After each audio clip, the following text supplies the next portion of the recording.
p.m. as Phoenix Rising takes on Colorado Springs in the back-to-school match. It's a night for students, families, and fans of all ages to come together and kick off the new season in style. Tickets start at just $15. Grab yours now at phxrisingfc.com. New school year, same rising energy. Right now at Scottsdale Mitsubishi, you can buy a brand new Mitsubishi Mirage for $16,000. A brand new car with a 100,000-mile powertrain warranty for $16,000 while supplies last. Available now at Scottsdale Mitsubishi, another Mark Auto Group dealership. Hi, I'm Andrew the Homebuyer. Selling your house right now the traditional way isn't so easy. The average home is taking months to sell. Fortunately, I can help. I'll come to your home and give you a cash offer within minutes. Then we can close in under 5 days, and I'll make sure you get as much money for your house as possible. Call me, Andrew the Homebuyer, today, and let's get your home sold. Visit andrewthehomebuyer.com. That's andrewthehomebuyer.com.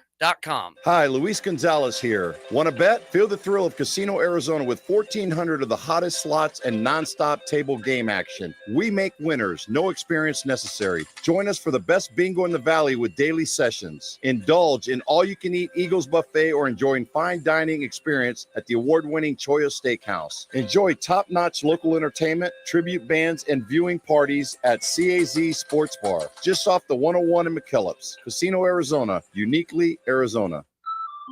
It's time to talk Grizzly. The air conditioner made specifically for Arizona summers. Alaskan AC introduced the Grizzly a couple years ago, and the reviews are pouring in. This one says, I love how quiet it is. I can hardly hear it come on, but I'm always comfortable. Another person writes, finally an air conditioner that can withstand the desert heat and dust. This one says, I like its fluffy fur and cute black nose. Anyway, if it's time to upgrade your AC, you can't do better than the Grizzly. Only available at Alaskan AC. People love it. Like this person who said, we live in an older home and the Grizzly keeps us comfortable in every room. Or this guy, we live just outside of town and the dust is horrible. Glad we have an AC that can take it. Or this one, he's so cuddly and has these adorable pads on his paws. Gary, I think you're on a different webpage. Gary, I think you're different. Learn more about the Grizzly at alaskanac.com. AM 1060 KDUS Tempe Phoenix and KSLX HD2 Scottsdale Phoenix.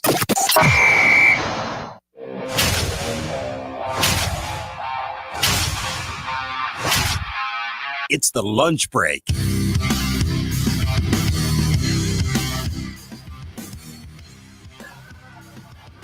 An apology. Does it mean things are settled? All of that, the focus of this, the Tuesday edition of the lunch break here, KDUS AM 1060. Chris Schubert with you for the next 2 hours. Producer Evan is behind the glass. He's taking your phone calls. 480-864-1060 is your way to join us on the program. You can stream us on the KDUS AM 1060 app. You can watch the program over on the KDUS AM 1060 YouTube live stream. Plenty of ways for you to get involved and be able to listen and or watch the program. The Diamondbacks fell last night, scoring just one run, a 3-1 loss in their series opener against the Cleveland Guardians. But that's not where I think any of us want to start today. It is the story that keeps feeding itself. And we got another story beat yesterday because it was Ketel Marte issuing an apology. And I wonder if things were made worse. Time for our top story of the day. It's the Daily Special. There is this phenomenon known as the Streisand effect. I think many of you out there have heard of it. If you haven't, I'll give you a brief explanation. I had to explain it to producer Evan in the morning meeting today, unfamiliar with the Streisand effect. There was a moment in time where a tabloid was going to leak a photo. I believe it was of Barbra Streisand's home. And in an effort to make sure that that picture didn't get out, Barbra Streisand and her team made a very big deal of this. And by doing so, it actually created more of a conversation around the photo, why she wanted to suppress it. Instead of allowing the news cycle to just play itself out, the photo would have been published. a big deal probably wouldn't have been made and everybody would have moved on with their lives. But instead, it became a talking point, a storyline that we kept coming back to. Well, not in an attempt to suppress this story or to make sure the story didn't get out there. The Diamondbacks are kind of doing their own version of things. Because after what happened over the weekend, the Bob Nightingale report, Geraldo Perdomo giving a passionate defense of his teammate, I thought that was it.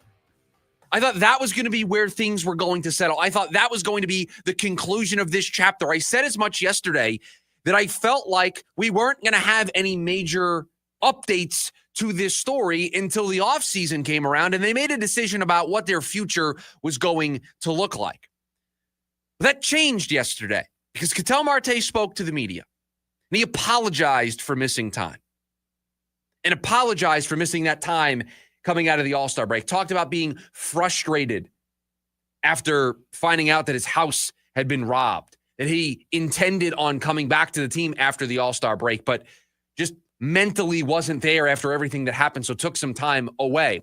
When it came to the time being missed because of injuries, he said, yes, I've been injured before. Also said that he and the training staff work on a plan and they stick to that plan. I don't think he meant to do this, but kind of threw them a little bit under the bus. And so now it opens the show here again today. So instead of us reflecting on the baseball game last night, or perhaps us opening with the story that we're going to talk about in about 10 minutes from now, what you would trade to acquire Trey Hendrickson from the Cincinnati Bengals, we are yet again talking about Ketel Marte and this story that just won't go away. And I think after his apology yesterday, there are more questions than answers. There is more that we want to know. And so while not an apples to apples Streisand effect, I do believe the Diamondbacks, by having Ketel Marte does not speak to the media yesterday without PR signing off on it. Ketel Marte isn't there giving a statement, talking with the media, unless Diamondbacks PR thinks it's a good decision. It's talked about. They know how serious this conversation has been over the last couple of days. They know how sensitive of a topic this is. Opinions flying all over the place since this story first broke last Thursday. You've got to control the message. That's what you do as a PR department. So clearly, they signed off on what we saw and what we heard last night. And I think it was a mistake because I think it's going to invite more questions. It's going to invite this story to continue to have legs because, now maybe I'm misinterpreting the way Ketel Marte said things, but I certainly took away from it that he was refuting the report that he learned about the burglary at his Scottsdale home after he had gotten to the Dominican Republic. He certainly made it seem like he had all the intent in the world to return to the Diamondbacks after the All-Star break. But then when he was informed about the burglary, he needed to get away. So now there is a disconnect in that story. There are two different versions here. We're back to not knowing which came first, the chicken or the egg. Did Ketel Marte go to the Dominican Republic and then find out about the robbery? Or did he find out about the robbery and go to the Dominican Republic? The truth of which version has a big impact on this story. I first laid this out on Friday. If he found out about the robbery, the burglary, and then decided to get away to the Dominican Republic because a lot had been going on. He had the issue in Chicago with the fans screaming at him about his mom, and his house gets robbed. I could understand needing to take a couple days away. Going back to a place where you're extremely comfortable, being around family, being around friends, being away from everything. You could, as a human being, understand that. Whereas if it's the reverse, and he just took the time off, and while he was there, knowing that he was going to miss time, this happened. We know the Diamondbacks weren't happy when he got back. That was in the Bob Nightingale story that was written over the weekend. And so it just invites all of this questioning.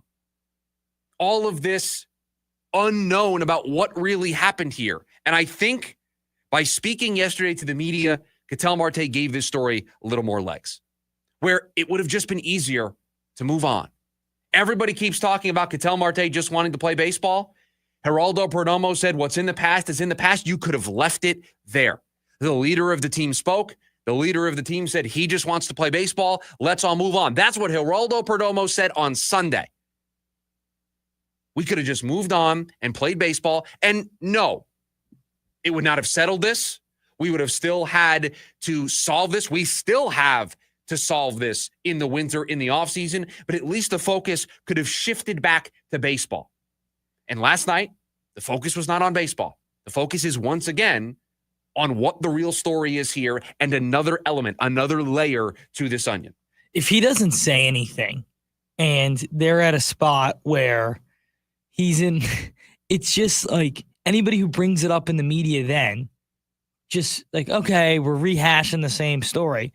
But all he does by giving an apology is, one, add legs to the story, but two, almost confirm what the reports are. And the excuses of, the training staff has a plan for me. And I get it. I'm sure that is a fact. But if the training staff has a plan, why, when this story came out, does the manager not say that? Does the manager like, hey, there are planned days off from the training staff for Ketel? How is that not the first thing out of somebody's mouth? Yeah, Torrey did a radio interview, and he didn't initially, push back on the idea that he treats Ketel Marte differently. In the example that he used in the interview, and I listened to it because I wanted to hear what his first reactions were, the first comments he had on it, he said, parents say all the time that they treat their kids the same when that's not really the case. You do treat your kids differently. And that was Torrey's way of saying that, yeah, I treat the players differently depending on who they are. And that's just human. That makes sense. You are going to treat players differently, but it was a confirmation of what the report said. And now we are just in this endless loop, I think. But even if you treat them differently, and again, I'm not a parent, so that's a whole different world. Would love somebody to call in and maybe shed some light. But isn't it, yes, you treat them differently. I'm sure you parent them differently. But there's the same set of ground rules, right? You don't have different rules if you're growing up in the same house.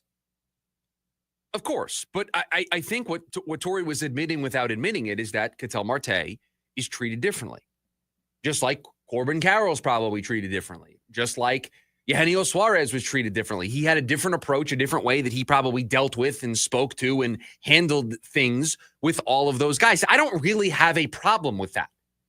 And honestly, if the truth here is that Ketel didn't know about the robbery, knew about the robbery and then decided to get away, then I think that we're making a bigger deal out of this than it actually is. But now there are two sides to this story, and they couldn't be more different from one another. Because if he went to the Dominican Republic after finding out about the robbery, why were the Diamondbacks mad with him when he came back? Why was there that meeting where frustrations needed to be aired? Why did they place him on the restricted list and then not pay him? Why were they upset? If they knew that his house had been robbed and they knew that he needed time away, you put him on the restricted list, you continue to pay him, he's dealing with a whole lot, you give him the space that he needs. Why did there need to be a meeting? Why were the Diamondbacks so upset? Well, that gives credence to the original reporting here that he knew about it after he went there. And that is a really important kind of turning point in this story, to where in one version, it makes it not a big deal. And in the other version, it makes it the big deal that it has been here in town for the last couple of days. It is one he said, she said kind of reports, and whatever is true changes this story dramatically. And you're right. If he goes after, it really more reaction to a home in which let's face it, you didn't grow up here. You don't have really any other connection to the city other than you play here. Isn't there, in a time of fear, to go home? That's a normal reaction. Yeah, you go to a safe, comfortable place. Again, I said this on Friday, that if that's what truly happened here, I think we are making a big deal. This is a nothing burger to me. The problem is, as this story has continued, and this is where if Ketel Marte was going to speak, he should have spoke right away. That would have saved a lot of what happened over the weekend, because then Bob Nightingale got involved. He reported on the meeting that took place. He reported on them not paying him when he got placed on the restricted list. He made it out to seem that the Diamondbacks were incredibly frustrated with Ketel. Well, that doesn't really gel with the story of a guy who found out while he was at the All-Star game that his house had gotten robbed, and he felt like he needed to get away from everything that had been going on. Those two pieces of the puzzle don't necessarily go together. And so that's why I said, by speaking yesterday in particular, it has kind of made this worse. It has fed the machine a little bit. It has fed the beast in this story. It has given it a little bit more legs, and we all know how this gets resolved. It does not get resolved on August 19th. It does not get resolved tomorrow or Thursday or Friday or the week after that. This gets resolved in the offseason when this franchise decides, or by their actions tell us, how big of a deal is this actually? Is this actually a big deal where they feel they need to make a managerial change? Is this a big deal to the point where they feel they need to move the player out of this situation? We don't get the answer until the winter.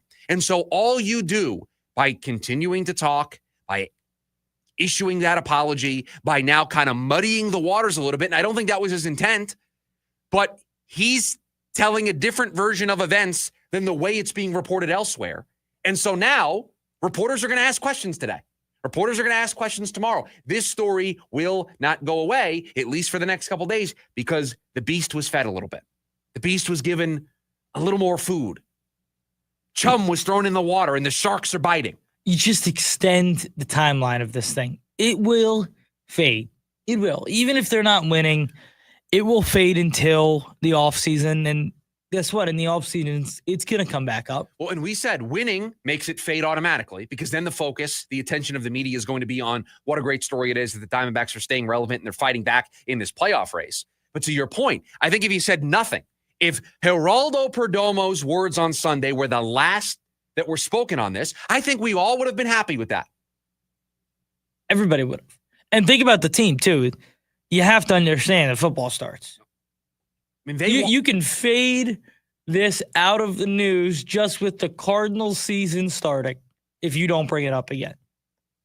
But it was brought up yesterday. And I get it. Ketel deserves the opportunity to speak for himself. Certainly does. Ketel deserves the opportunity to say his truths. And he deserves an opportunity to respond to the criticism that is levied against him. I think my frustration, if I had to place one in particular, would be on the strategy here by the PR department to not have Ketel be the first person to speak.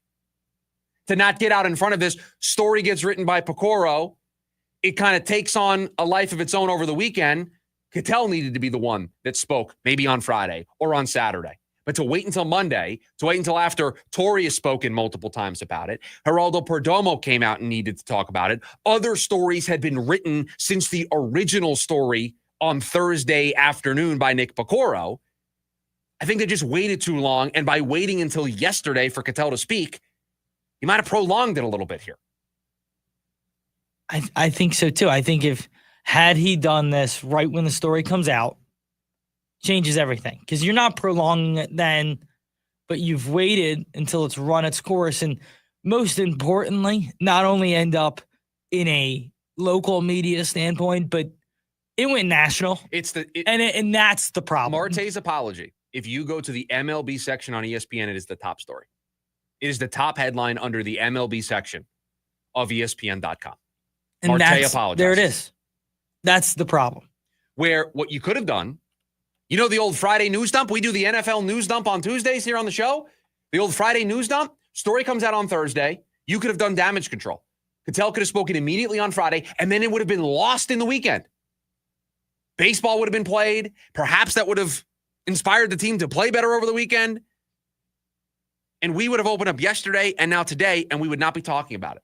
But here we are on a Tuesday with this story continuing to have legs. Want to hear from you today on the program, 480-864-1060. We've also got you over on the KDUS AM 1060 YouTube live stream. Somebody over there says, who extends their time away when their house gets robbed? And this is the important distinction, because the way that question is phrased is that the time off was already in the works, and then he found out that his house got robbed, and he extended his time off. His interpretation of things, the way Ketel explained it, is that he needed to get away after finding out that his house had been robbed. It is a chicken or the egg situation. And we don't know which one came first. We know that there's reporting that says one version of events, and we know there's another story that says there's a different version of events where he found out before he went. I don't know if we'll ever know the truth. I don't know if we will ever find out what actually came first. Obviously, want to hear from you today on the program. 480-864-1060 is one way for you to join us. As we mentioned, the KDUS AM 1060 YouTube live stream is another. When we come back, Trey Hendrickson, he is available. So what would you give up to trade for him? That's next. KDUS AM 1060. James Out West, your home for sports down here in the desert. Join James and Pat the Stat Guy as they recap the weekend and dive deep into the numbers for the NFL, NBA, college sports, and more. That's 5 seasons of 1,200 yards. Player stats, team numbers, and contracts are just the start of the discussion for James and Pat. He started 815 career games. He threw 749 complete games. There's no hiding when it comes to stats. It's James Out West every Monday night from 6 to 7 p.m. right here on KDUS AM 1060 and on the KDUS 1060 app. Head coach Brian Wright and the Lumberjacks are setting a new standard in Flagstaff. Happy with our attitude, our effort, how we've come together as a football team. Join us Saturday, August 30th. The Lumberjacks invade Arizona State to battle the Sun Devils. Our coverage begins at 6 on your home for Lumberjack football. Skips his way into the end zone. Touchdown, Lumberjacks. The NAU Lumberjacks Sports Network from Learfield. Jaw-dropping stunts, high-flying tricks, heart-pounding excitement. Nitro Circus is back. The all-new Off the Rails Tour. Gravity-defying thrill seekers and world-class daredevils at the top of their game. FMX, BMX, skate, scooter, and everything in between. Experience all new competitions that pit the best against the best in never-been-done showdowns. Nitro Circus. Friday, December 5th. Desert Diamond Arena. Join the action at Ticketmaster.com. We're chatting with our guest, always safety first, 811 Megaphone Man. Call 811 before you dig. You never stray from your mission of letting homeowners, landscapers, and excavators know you should always call 811 before you dig.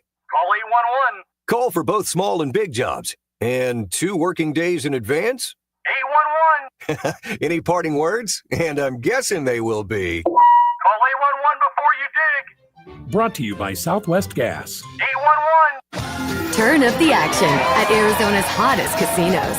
The Diamond Rewards Card from Desert Diamond Casino is the only club where you can earn exclusive benefits like free play, dining, and so much more.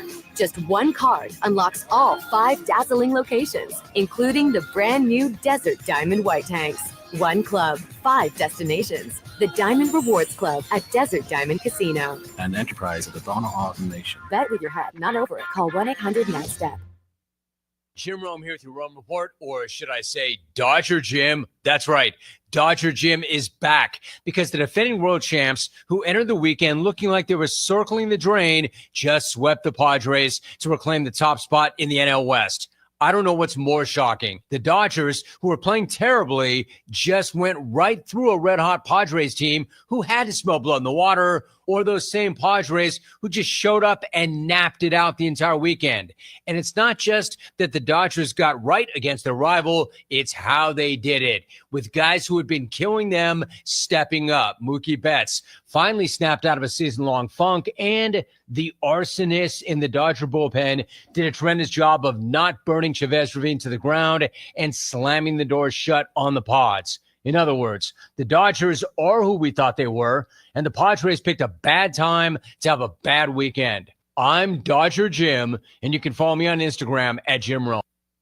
Football is back, and so is the action on Prize Picks. With millions of members and billions of dollars awarded in winnings, Prize Picks is the best place to put your takes to the test. Download the Prize Picks app today and use the code ROME and get $50 in bonus credit instantly in lineups when you play $5. Win or lose, you'll get $50 bonus credit in lineups just for playing. Guaranteed. Prize Picks. Run your game. Must be present in certain states. Visit prizepicks.com for restrictions and details. O'Reilly Check engine, ABS, or maintenance light on? Take the guesswork out of your warning lights with O'Reilly Veriscan. The service is free and provides a report with solutions verified by ASE certified master technicians. And if you need help, we could recommend a shop for you. Ask for O'Reilly Veriscan today. O'Reilly Auto Parts. Attention all clones. The Jim Rome Show is here for you every day here on KDUS AM 1060. Lots to get done. Welcome to the program. Listen in as Rome dives into the biggest sports headlines of the day. From final scores, player contracts and trades, team prospects, and even a spicy take or two. The Jim Rome Show, 1 to 4 p.m. every weekday here on KDUS AM 1060. That's the trick. Online at KDUS1060.com and on the KDUS 1060 app.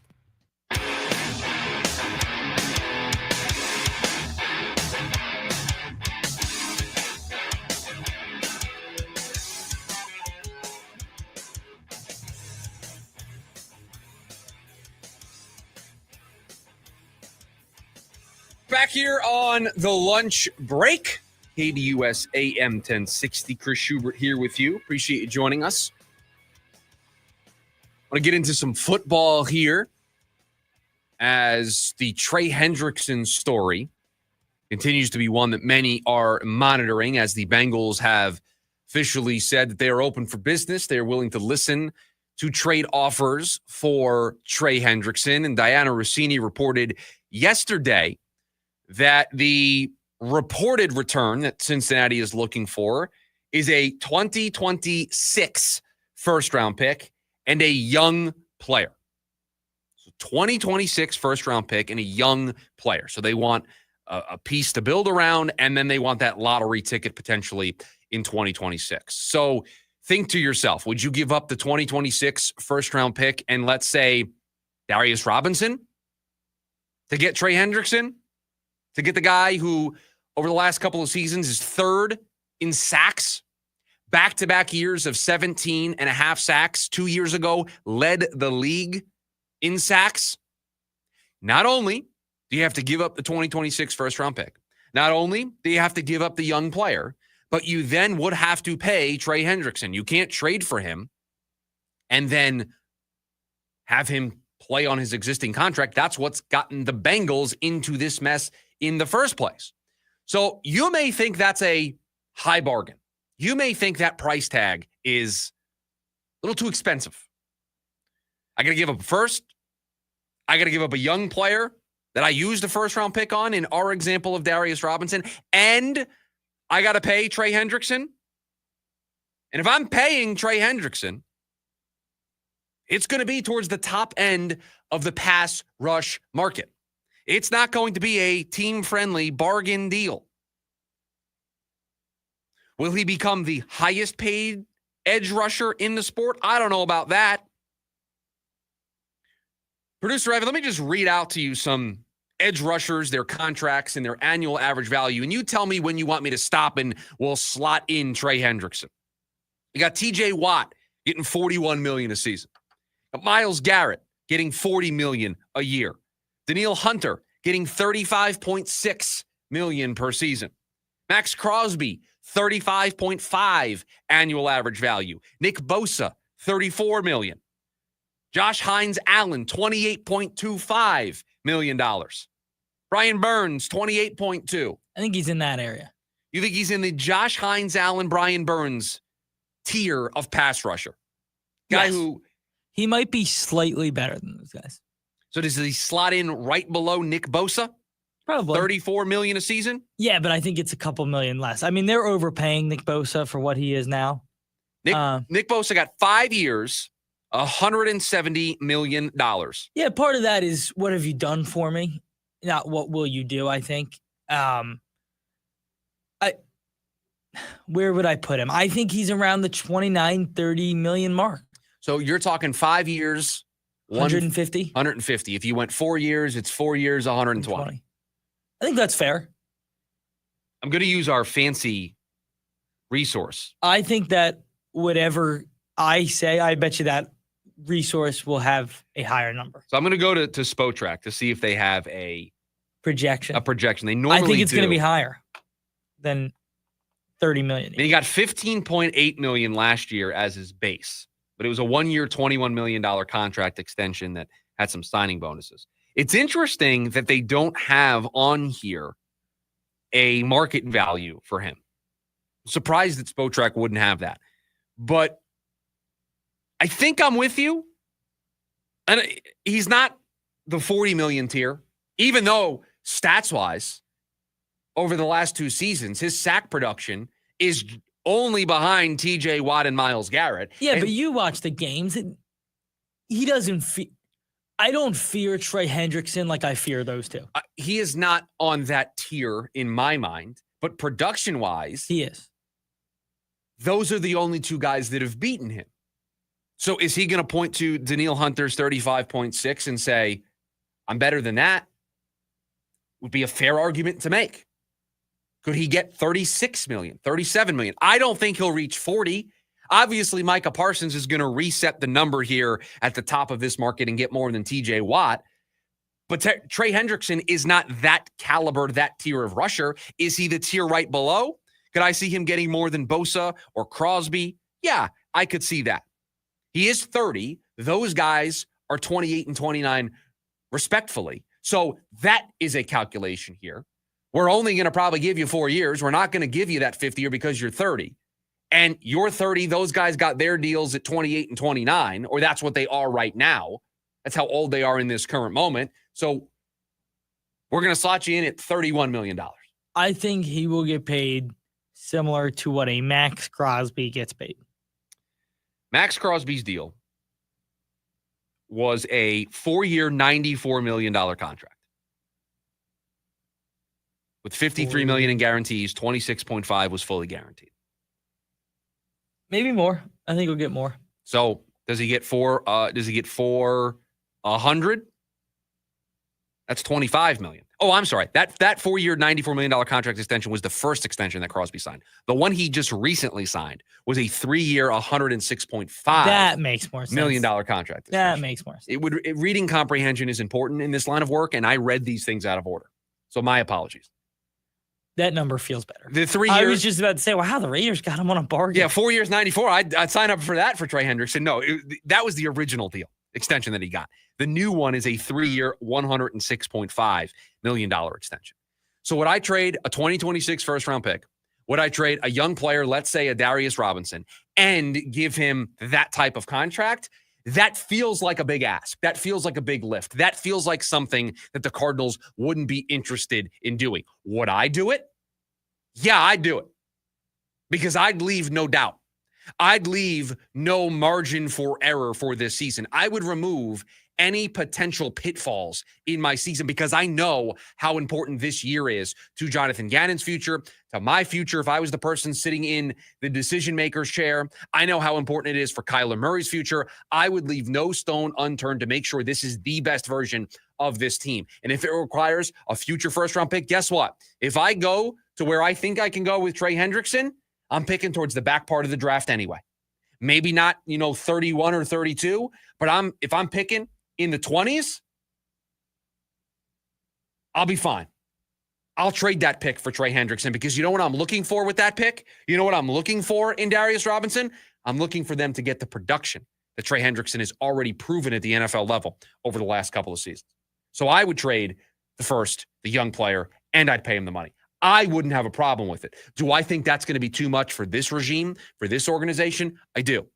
I think they're going to continue to take their slow and steady, their slow burn approach. We saw them step outside their comfort zone by signing Josh Sweat. I don't know if they're going to step outside their comfort zone a second time, even though it's probably the thing that they should do. 480-864-1060 is the phone number for you to join us here today on the program. We've got the NFL news dump coming up in hour number 2 of the program. We've got buy or sell to close up here hour number 1. But when we come back, it is the final power ranking for the NFC West. It is the special teams. We'll do that, and then we'll tell you where things stand after we add up all of the numbers. We'll do it next. It's the lunch break, KDUS, AM 1060. Ready to tackle each morning with the best sports information coming at you? I'm going to take a logical approach. Get that weekday mornings on KDUS AM 1060 from 6 to 9 a.m. with the Dan Patrick Show. Dan Patrick, the Danettes, sports icons, sports legends, celebrities, poll questions. The Dan Patrick Show has it all. It's a crapshoot. Be sure to lock your dials to AM 1060 or 100.7 HD2 from 6 to 9 a.m. Mornings just got better. This story is about us. Lincoln Park. From Zero World Tour 2025. You ready? Yes, you got me open just to watch me push. Live in Phoenix. Footprint Center, Saturday, September 6th, with special guest Gene Dawson. Get tickets now at livenation.com. For more, visit lincolnpark.com. It's time to talk Grizzly. The air conditioner made specifically for Arizona summers. Alaskan AC introduced the Grizzly a couple years ago, and the reviews are pouring in. This one says, I love how quiet it is. I can hardly hear it come on, but I'm always comfortable. Another person writes, finally an air conditioner that can withstand the desert heat and dust. This one says, I like its fluffy fur and cute black nose. Anyway, if it's time to upgrade your AC, you can't do better than the Grizzly. Only available at Alaskan AC. People love it. Like this person who said, we live in an older home and the Grizzly keeps us comfortable in every room. Or this guy, we live just outside of town and the dust is horrible. Glad we have an AC that can take it. Or this one, he's so cuddly and has these adorable pads on his paws. Gary, I think you're on a different webpage. Gary, I think you're different. Learn more about the Grizzly at alaskanac.com. At Cox, we're always a step ahead, like your dog who barks before the doorbell rings.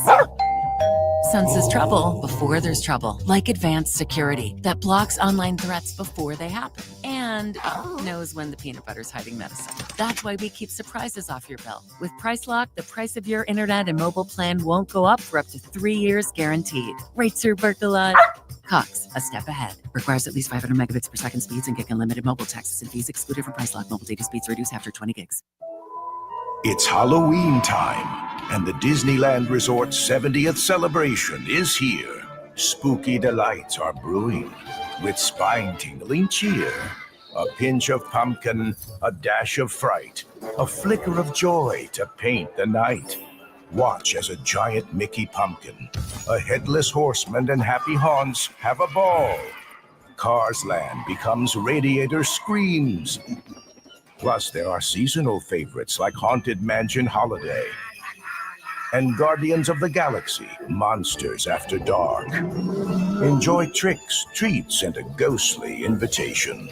This happy Halloween, join the Disneyland Resort 70th celebration. Halloween time, August 22nd through October 31st. Visit Disneyland.com or contact your travel advisor for important details. Join in on the Sports Zoo on your ride home from work with Dave Rooster Bierstein. Join Rooster as he lays down what's happening around sports and makes it clear what's on his mind. Oh my. Catch the day's craziest stories and some of the latest numbers from the sports books across the valley. The Sports Zoo with Dave Rooster Bierstein. Yeah, I think that's kind of a wild option. Weekdays 5 to 6 p.m. on KDUS AM 1060 and on the KDUS 1060 app.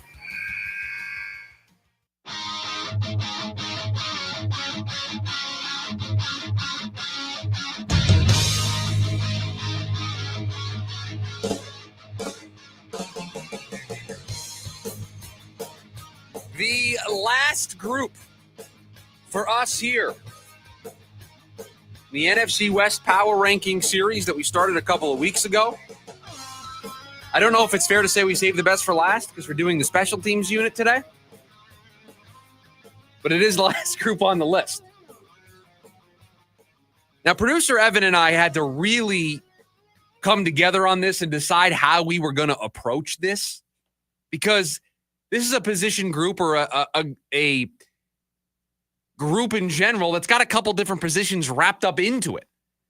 We're talking kickers, punters, the return team. There's just a lot that goes into all of this. And so the way that I chose to do it is I ranked each group individually. I ranked the punters, the kickers, and the return group, 3 individual ratings. And then I looked at those ratings, and I didn't do any math. I just kind of looked at it, and based on feel, I ranked the groups. That's how I chose to do it. I did it a little differently. So I have this chart here that's giving me kind of all the special teams numbers. Yeah, you went full blown. I'm a huge nerd. You went full blown. I need data for this one. Yes. So I went field goal percentage. I went the opponent punt return yards, opponent kick return yards. I'm a huge nerd. And then I went the team's kick return yards, the team's punt return yards. And then the average punt distance. I'm a huge nerd. I mean, you just threw a lot at me. I don't care about any of that stuff. I'm just kidding. That stuff is important, but that's just a lot to digest. I don't really know how else I was going to rank So when it came to kickers, I very much was looking at what you did last year. How good were you with extra points? How good were you with field goals, obviously? With punters, a big thing that I prioritized is how many times you played the field position game. How good were you as a punter putting the ball inside the 20? That's the name of the game when it comes to being a punter, flipping the field, turning a turnover, giving the ball to the other team into a positive by setting up your defense well. Those were the things that I prioritized. So that being said, do we want to do this individually or do we just want to give our special teams groups rating overall? I think we should just go overall. Okay. I have at number 4, San Francisco. I have the Rams. I had San Francisco with the worst punter, the worst kicker, and the second best return group. They added Thomas Morstead, who just on name value alone, you would think would be an excellent. That was kind of what moved the Niners up to 3 for me. Spoiler. But he had a bad year. He did have a bad year, but on name alone, I just felt a little bit more confident in that. Flip a coin, I think, on. I don't know if you have the Rams 3, but I went back and forth on those 2 units. Wouldn't call them the strengths of their football team. And I certainly see how you have the Niners and last some really glaring problems in the field goals made it was category. Tough. It was tough. Jake Moody did not have a good year last year. Bad year. Yes. But 2 years ago, he did have a good year. So you try to even those out, and I went with the Niners at 3. And credit to all 4 of these teams in this division. Their return groups very good. Mostly the same groups they had last year too. So there's a lot of continuity there. So you can kind of really lean on what you saw last year in these projections. So I had San Francisco 4 and the Rams 3. You had the Rams 4 and the 49ers 3. Do you have Seattle 2? I do have Seattle 2. Yeah, I have Seattle 2 as well. They were third best punter, second best kicker, third best return group for me. That's exactly kind of what I have them at. I have them at the second best return group, actually, just based on numbers, especially in the punt return game, actually. But, yeah, I think they were a solid special teams unit across the league, certainly better than the Niners. And like I said, I just think getting 3 points is the most important part of special teams. Yeah, Myers was really good. And Myers was great. Yeah, Myers was really good last year. I think he only missed like 1 extra point, maybe 2 extra points all year, plus had a really good field goal percentage. Yeah, so I had them at the second overall kicker and then had them at the second overall group. And then I had Arizona at number 1 because Arizona across the board, second best punter with Blake Gillikin. Chad Ryland, best kicker in the division. And then I had this group with the best return, bringing back everybody from last year. And last year, of all 4 teams in this division, had the best kick return unit. And I'm sorry, with the new touchback rules, more teams are going to want to try to put the ball in play instead of kicking it through the back of the end zone for a touchback. This is a skill you have to be good at. And the Cardinals were the best at it last year. So that put the Cardinals at 1, the Seahawks at 2, the Rams at 3, and the 49ers at 4. For me, the only difference that we had is you had the 49ers 3 and the Rams 4, which means they're each going to get 3 points. The Cardinals are going to get the 1 point, and the Seahawks are going to get 2 points. So allow me to do some quick math here. The Cardinals unit, really good. I thought they were the standout first team for special teams. I thought to go across the board, I thought they were the best kicker. I thought from a punting standpoint, they really metrically, they graded out really well. from a return game standpoint. I think they were the only team in the division to return a kick last year. So I think that gives you bonus points. And they were really effective in the return game. And like you said, in this year's kickoff rules, which are dumb, I think they're going to be effective. So the way things stood going into the special teams group, the Rams were at 19 total points. And remember, lowest number of points is better here. The Rams had 19 points. The Cardinals had 20 points. The 49ers had 21 points. And the Seahawks had 25 points. So the Rams get 3 points. They finish with 22. The 49ers get 3 points. They finish with 24. The Cardinals get 1 point. They finish with 21. The Seahawks get 2 points. They finish with 27. So the way we stack it up after doing this entire exercise, Arizona 1, the Rams 2, the 49ers 3, the Seahawks 4. And that's without making the quarterback change that we have debated making because Matt Stafford did practice. We'll talk about that in the NFL news dump. I don't want to get ahead of the program here. So that's where we have it. After doing the work, doing the exercise, looking at each of these individual position groups, we think the Cardinals are the best team in the NFC West. Do you know what that tells me? I'll see you over at State Farm in January. You'd certainly think that on paper, we think this team is good enough to make the postseason, win this division, and play a home playoff game. Bears coming to Arizona. And you just won't give up on the Bears, will you? You just think for sure they're making the postseason. Yeah, I do. We'll make our official predictions at the end of the month, and we'll see if we'll back up what the numbers say, what the work said. But I'm not surprised this is how it ended up. I'm not either. Cardinals did a lot of work to improve their defense. So I'm not surprised that the defense carried the weight here as we got to that side of the ball because they were not in a good position. They were third, I think, when we were done with the offensive side. The defense really made up for it. The special teams was really strong, and that got them to being the best team in the division. So fun little exercise that we've been doing over the last couple of weeks. When we come back, wrapping up hour number 1 here of the program, a little buy or sell, the hottest takes in sports talk radio. Producer Evan has them. I'm buying or selling the takes next. It's the lunch break, KDUS, AM 1060. The Varsity Sports Show with Vince D'Alicio is your hub for everything high school and college sports. Join Vince and friends as they give you the full picture on student athletes and where they're heading. Live interviews with coaches across the valley. Asking some of the tough questions. Varsity recaps and in-depth interviews with tomorrow's sports stars. The Varsity Sports Show with Vince D'Alicio. Live every Saturday morning from 9 to 11 a.m. Here on KDUS AM 1060 and on the KDUS 1060 app. Make memories you'll cherish for years to come. Join Miss Appleberry, JJ, Cody, Nina, and Cece for a lively Melon Patch musical adventure in this exciting interactive live show. Saturday, October 4th and Sunday, October 5th at the Arizona State Fair. Sing along. Dance along. Play together. Tickets on sale now at azstatefair.com and include Arizona State Fair admission. It's a celebration of connection and childhood wonder. Coco Melon Sing Along Live inside the Coliseum at the Arizona State Fair. We're at Shane Company.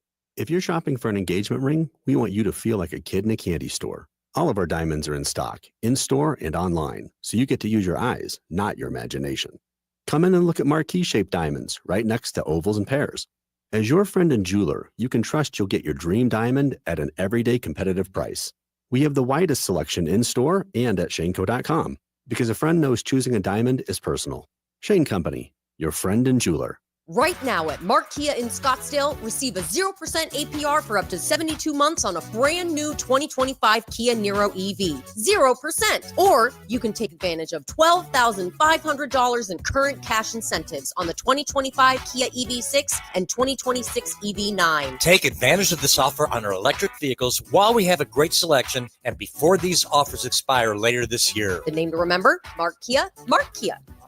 Finance. Not available to qualify. Offer expires September 2025. The garage door springs that come standard with most homes don't last. And when they fail, it's not just inconvenient, it's dangerous. Hi, I'm Tommy Mello at A1 Garage Door Service. Our springs are the toughest in the industry, backed by our lifetime warranty.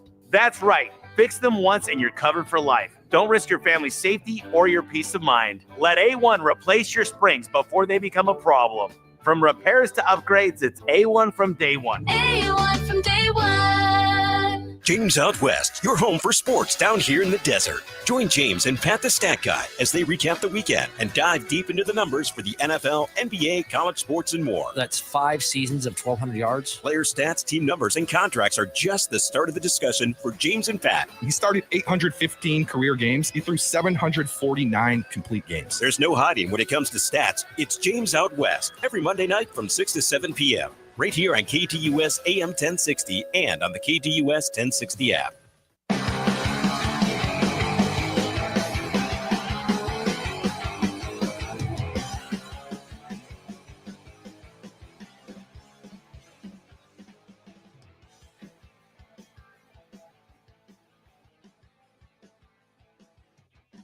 Back here on the lunch break, KTUS AM 1060. Appreciate you joining us here on the Tuesday edition of the program. Closing up hour number 1 here of the show. A little buy or sell. The hottest takes in sports talk radio. Producer Evan has them. I'm buying or selling them. I'm guessing Ketel Marte gets in here at some point. Just a hunch. Just a hunch. Okay. Power ranking special teams was by far the hardest group to rank. Yes, buy. The special teams group for the NFC West Power Rankings was the group that was the hardest to put together. I feel good about where I got, but it was the hardest group to put together. By far, though, because there's so many different aspects to special teams. It became way harder than I thought it was going to be. Really, really difficult. Moving on to the real ones. Trey Hendrickson will still get a deal done with the Bengals. It feels like the most likely outcome, right? At the end of the day, the most likely outcome is always a player staying with their team. It is always the less likely outcome for them to get traded, for two teams to agree on compensation, for the team and the new team and Trey Hendrickson to agree on a brand new contract. So I will buy that, yes, Trey Hendrickson more than likely will still be in Cincinnati this season. It is interesting to say they're shopping him. I just do think that's part of the process. Yeah.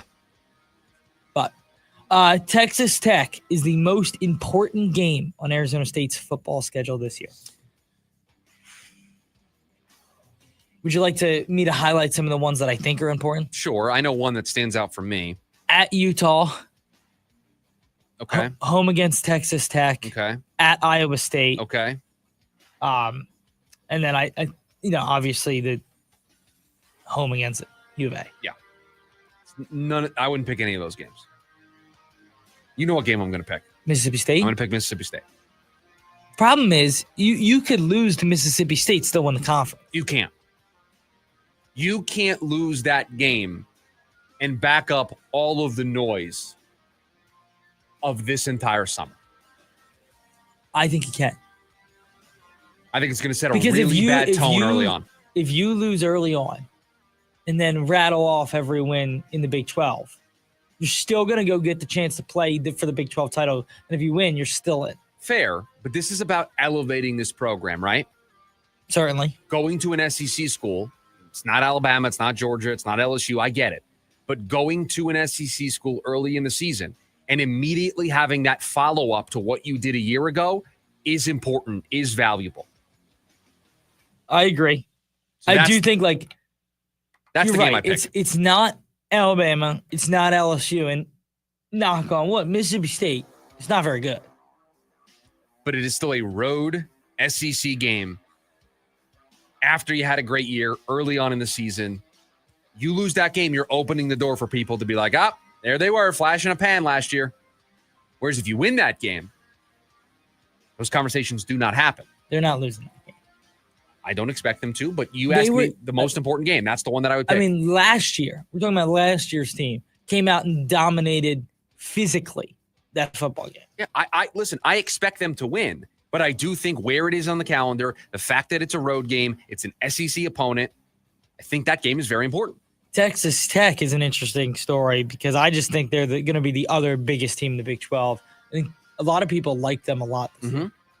Interesting. I saw one of the advanced metrics didn't even have ASU in the top 25. Yeah, SP Plus. SP Plus, yeah. Had them in the 30s, I think. If I remember reading the story correctly. So, what do they know? Nothing. And SP Plus is pretty good. It's a pretty good metric of the way a team's going to perform. But they don't always get it right. No. They probably didn't have them high last year. In fact, many people didn't have ASU high last year. Picked him to finish last in the Big 12. Most did, yes. The D-backs could get an MLB All-Star in return for Ketel Marte. No, sell. They would. It would be a return of some very highly touted prospects, and potentially somebody who's playing at the big league level, but it won't be for an all-star because I think the teams that will be acquiring him will be the go-for-it teams, the teams that are pushing their chips in the middle, and I don't think they'll want to give up on big league talent. But this will lead into, I'll use this as a launching point to tease what we're going to talk about at the top of the hour. Two things can be true at the same time for this team. It can be a bad optic, everything that's happened here, and Ketel Marte apologizing and saying that he initially was planning on coming back to Thursday after the break, but then when he learned about the burglary, he just needed to stay where he was and not come back, and he needed that extra time. It could be a bad optic. It can be a bad look, and we can appreciate the apology. But it doesn't mean he's a bad teammate, that he's a bad guy, and that the Diamondbacks need to trade him. The two things can be true. This is a bad optic. We appreciate the apology. Hopefully everybody can move on from this, although I wonder if this story is still going to linger. I'm hoping that this apology puts everything in the past. I'm a little worried about what the next couple days may look like, but I do think it will eventually fade if nothing else gets said between now and then. You don't think a team like Boston, who has a plethora of outfielders and some good ones, would be willing to move one for an upgrade with Ketel Marte? Christian Campbell, things really haven't worked out to this point. Yeah, but is that what you want to be the centerpiece of a return? If it's Jarren Duran and one of their other prospects, sure. I at this point don't think they are trading Ketel Marte. I don't either. I'm just saying, do you think they could get an all-star? I don't. It's an interesting conversation. I think the only way they are willing to trade him is if they get a top 5 prospect in baseball or a big league player who can contribute now. And I don't think teams are going to want to pay that price. I think teams are going to call the Diamondbacks bluff and say, he's a disgruntled player, right? You're not happy with him. He's a diva. All these problems. Why would we pay top market value for a player that we are going to have to deal with these same problems? That's why, for those that think this was a leak by the organization to grease the skids for a trade, why would you do that? You've now undercut the value of the player. So unless you don't care about the return and you just want to move on from Ketel Marte, you've now hurt your ability to maximize the return that you could get back. So this is not some leaked story from the front office. This is something that obviously bothered some people. Ketel Marte has apologized for it. Although, again, I'm a little still mixed up on the timeline.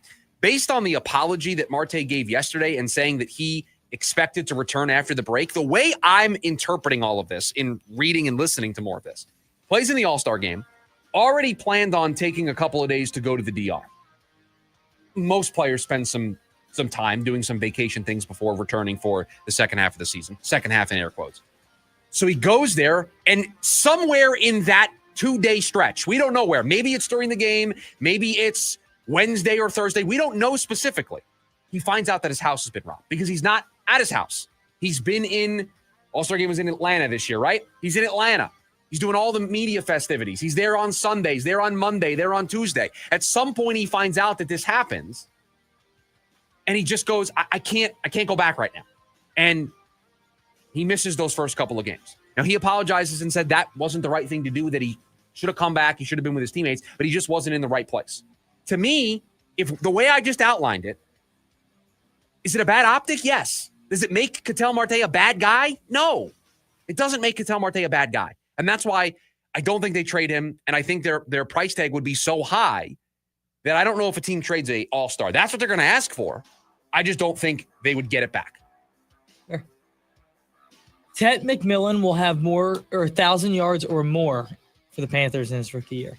So a little local tie-in with the guy down from the university down south that was taken in the first round, T-Mac with Carolina.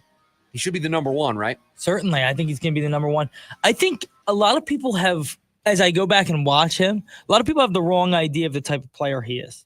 He's really kind of a yak guy, yards after catch. Get him the ball in space, watch him work. That's really what he is. He's not a jump ball. Well, that's certainly is probably better for that offense with Bryce Young, who they're going to want him to get the ball out quick and not have a lot of down the field processing as he continues to progress at the NFL level. So get the ball to your good playmakers, get the ball to them in space, let them do their work. Yeah, I'll buy T-Mac for 1,000 yards. Hour number 1 of the program in the books. Hour number 2 right around the corner. We appreciate you joining us. It's the lunch break. KDUS AM 1060.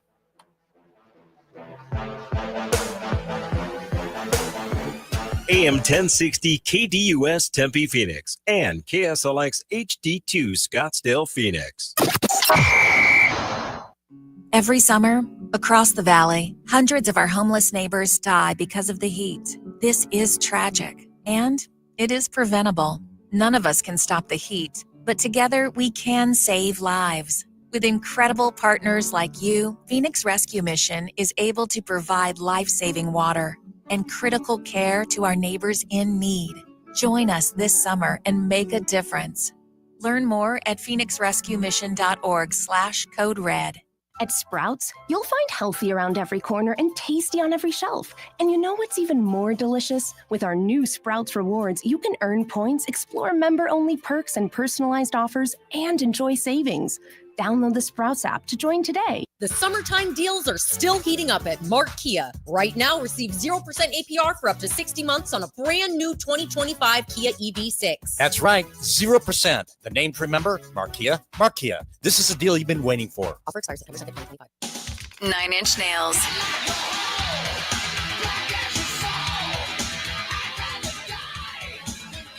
Live at Footprint Center, September 16th.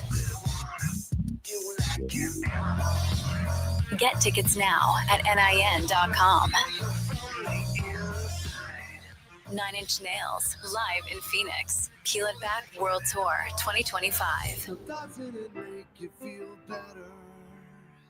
Fargo, your virtual assistant from Wells Fargo, makes banking faster and easier. Like this. Fargo, what did I spend on groceries last month? And this. Fargo, turn off my debit card. And this. Fargo, what's my checking account routing number? And that's just the beginning. Do you, Fargo? You can in the Wells Fargo mobile app. Learn more at wellsfargo.com/getfargo. Fargo is only available on the smartphone versions of the Wells Fargo mobile app. Wells Fargo Bank N.A., member FDIC. Okay, quiz fans, what's one word to describe Whataburger's new prickly pear raspberry Whata-Fresher? Is the best word refreshing? Or does the real raspberry make you say tangy? Or perhaps the sweet prickly pear fruit is simply delicious? Actually, the only word to describe it is quenchy, tangy, sweet, delicious. And that may sound like 4 words, but we used hyphens. Introducing new Whata-Freshers from Whataburger. Whataburger. Available for a limited time. Fulton Homes is bringing legendary Fulton quality back to the West Valley. Explore 4 exceptional West Valley locations with more standard features and thousands of ways to personalize your home. Find out why people buy Fulton Homes over and over again. Fulton Homes, you're proud to own, we're proud to build. AM 1060 KDUS Tempe Phoenix and KSLX HD2 Scottsdale Phoenix.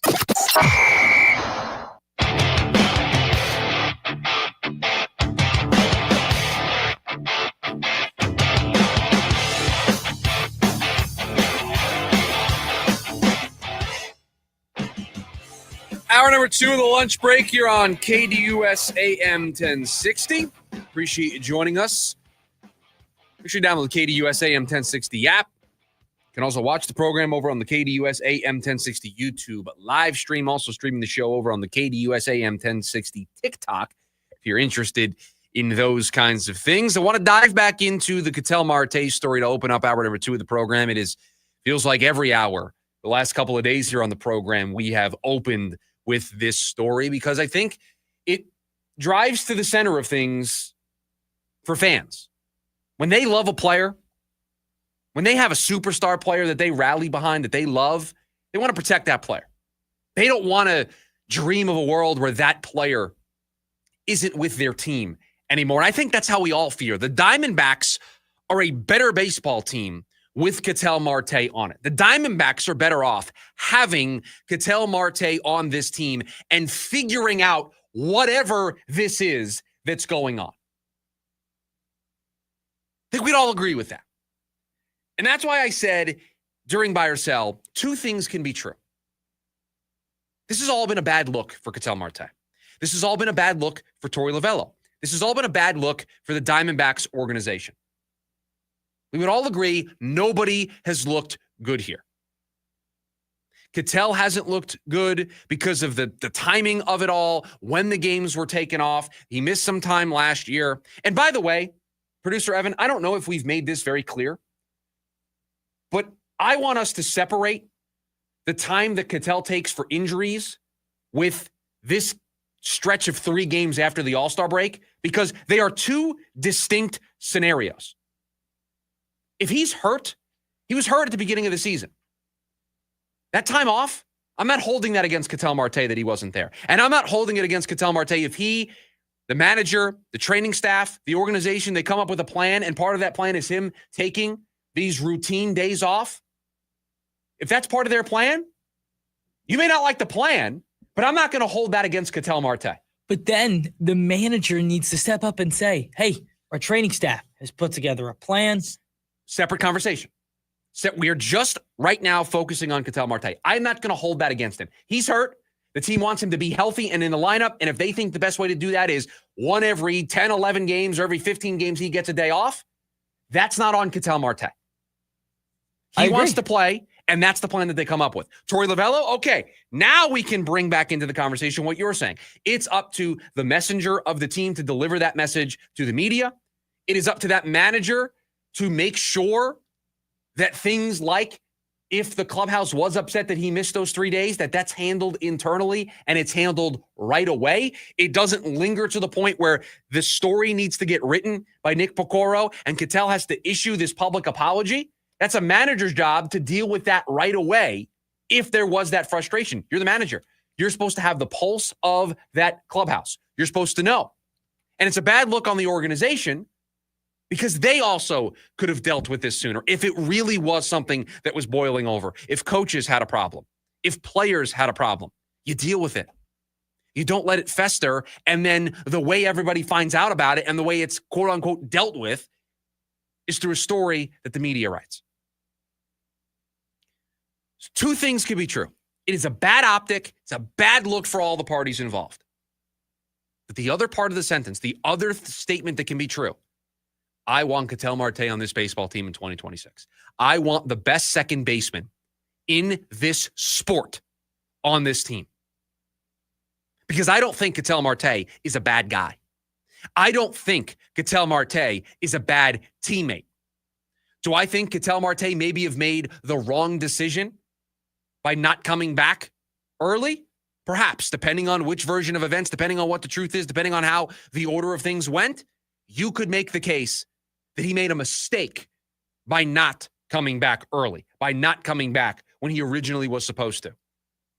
But I don't know how much full blame I can put on a guy in a year where he gets yelled at by a fan about his mom, his house gets robbed. I could understand a player saying, you know what? I need to reset here a little bit. I can understand that. I can at least, as a human being, wrap my mind around it. Do I want players to be held more accountable? Do I love that there are some players that feel like Ketel Marte is given preferential treatment? No, I don't love hearing those things. I do think those things need to be addressed because, again, going back to the first part of the statement, 2 things can be true. It is a bad optic. It can create that resentment. It can create that culture. Producer Evan, would you agree with the following statement? It is okay to treat players differently in the clubhouse, but it is your job as a manager or a coach to make sure that everybody feels heard, that everybody feels seen, that even though you may be treating a player differently, everybody feels like they're a part of something. Everybody feels like my opinion is valued, my opinion is heard and seen. And I'm not falling on deaf ears because Torey is protecting Ketel. You can treat them differently. You can manage them differently, but the same set of rules need to apply, period. And if they got out of the point where players didn't feel heard, that is a much bigger problem. And that's why I keep saying bad optic, but not bad teammate, bad guy, need to get rid of him, can't be on the team here next season. And that's where this goes to a messaging problem. And that's why this goes to, if there is a messaging problem, then I'm going to blame the messenger. I'm going to blame the person that is supposed to deliver that message. the person that is supposed to keep things on the rails. That is the job of the manager. That is the job of the person who is supposed to have the pulse and the tone of that room at all times. And when he starts to see things changing or getting a little askew, to get things back on course, to get things back online, to address them. And this feels like it was a runaway train. It feels like, here's what I think happened. Producer Evan, go with me here, and we're going on a journey. I wasn't expecting to go here, but I'm going to try to piece this together. There were some people upset about the day off that Ketel Marte took at the end of last year. Trying to compete for the playoff spot. He missed that time. We know that bothered some people. But you get into the offseason, and what is the saying? Distance can make the heart grow fonder. Well, away from the team, away from the season, everybody could kind of forget about that. Yeah, I was mad about it in the moment, but hey, new season, new year, super excited about this team this year with Corbin Burns being here, and we're still going for it. Highest payroll in the history of the team. So we're going for it. And then team's not playing really well. They're kind of stumbling, but Ketel Marte gets hurt, but then is playing most of the time. And then that happens at the All-Star break where he misses those 3 games. And despite the team going 3-0, there are some people in there that are frustrated. And there are some people in there that were there last year that remember that game at the end of the year, and it brought it all back. And that frustration built. And it built not because Ketel Marte was constantly taking days off, but it built because they had those 3 days where he wasn't there. And on top of it, they were watching the season slip through their fingers. They were watching themselves be sellers at the deadline. And so that frustration boiled over, and that led to the story that we saw last week, a little bit after the trade deadline. And that frustration was there. So is the frustration real? Yes. Do I think it is a massive culture toxicity that needs to be addressed? No. I just think these are the frustrations boiling over of a season that's now lost, and a player that maybe some people were frustrated with for something that he did last year, frustrated about something that he did this year, and they chose to air their grievances. Do I think they'll trade him? Do I think that they should? All of the answers to those are no. Do I think he's on thin ice? Yes. Do I think that if it's something else happens, that somebody needs to step in and he needs to be sat down, benched, disciplined in whatever fashion? Yes. Because you can't let this continue to happen. You can't let the optics of it continue to happen.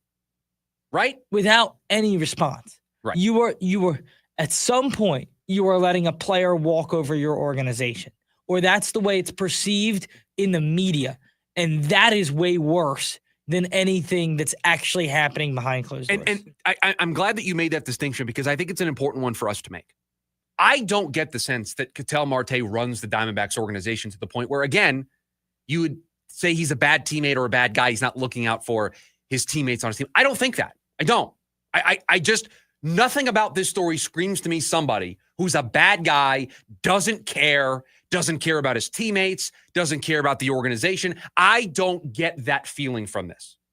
Do I get somebody who maybe had a tough time and he chose to deal with it a certain way that maybe rubbed some people the wrong way? Sure. We get along really well. I'm sure there are some things I do in the prep for this show and when we're on the air that bother you. But we have a good relationship to where it's not going to ruin things. Whereas with this, Ketel Marte may have done something that rubbed some people the wrong way, but it didn't destroy relationships. They're just bothered by it. And they shared that frustration. They shared that they were bothered by it. Why? Because your shelf life as a baseball player is finite. You want to try to win every chance you can get, and they feel like an opportunity slipped through their fingers. I get it. I get the frustration. I get the frustration. But I just don't think Ketel's a bad guy, a bad teammate, and somebody that doesn't need to be a part of this organization. I don't think this is a toxic player that is causing problems, that is making the situation worse. I just don't feel that way. And hopefully, the apology serves as the last note on this. I would have had the apology come right away. I think that would have done a lot of favors here. But I want Ketel Marte on this baseball team next year. I don't think Ketel Marte is a bad guy, a bad teammate. Do I think the optics about this stuff needs to change? Do I think maybe the message needs to change? And that may mean a new manager is the person guiding things, and that manager maybe pushes Ketel Marte a little bit more, and maybe there aren't that many off days, and maybe when he does want this extra time, that person maybe puts their foot down and says, whoa, wait a second, and there's more of a conversation about it instead of it feeling like it's just a free pass. I think all of those things may be good. There may be a benefit that comes to all of those things. I agree. I think this is something they can certainly get past.